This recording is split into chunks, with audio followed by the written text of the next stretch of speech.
যে মা তার বাচ্চার হাতে মোবাইল দেয় আর নিজে সাজনের জন্য, নিজে টেলিভিশন দেখার সুবিধার্থে, নিজের সাজগোজ করার জন্য বাচ্চাটার হাতে মোবাইল দিয়ে দিছে, তুই গেমস খেল, তুই মোবাইল টিপ, আমি সাজতেছি নাচতেছি, তাইলে ওই মা একেবারে অপদার্থ মা, জালেম মা।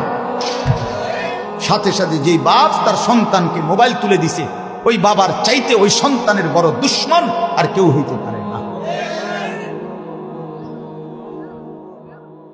খামখেয়ালির এক জিন্দিগি আমরা মনে করছি তামাশা, জিন্দিগি আমরা তামসা বানায় দিছি। মাসুম বাচ্চাও মোবাইল টিপে, বাহ, বাপ মা ফুর্তি করে, দেখে, রং চায়, বইয়ে বইয়ে মনে যেন চিপস খায়।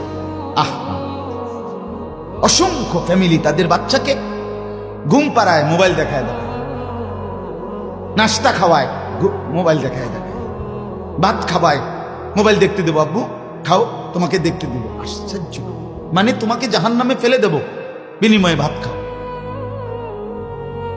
কি বুঝাইতে চাচ্ছে? আস্তাগফিরুল্লাহ। যুগ যুগ ধরে পৃথিবীতে এই পেছনের এই মুরব্বী, এই বয়স্ক মানুষগুলো, ওনারা সব ছোটবেলায় বড় হয়েছে মোবাইল টিপতে টিপতে, নাকি চাচা বলেন? আপনারা তো, আপনাদের মা বাপ ছিল না, আপনাদেরকে বড় করে নাই, তো এখন আর এই আহ্লাদ কোত্থেকে আসবে? এই আহ্লাদ এখন কোত্থেকে আসবে? বাচ্চা কাঁদে, বাচ্চা কাঁদতে কাঁদতে মরে যায় না, কোনো বাচ্চা কাঁদলে মরে না, কিছুক্ষণ পরে থেমে যায়, ঠিক কিনা বলেন?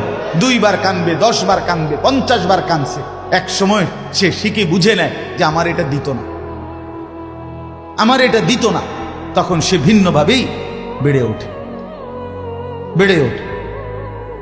আল্লাহ আমাদেরকে বুঝ দান করেন।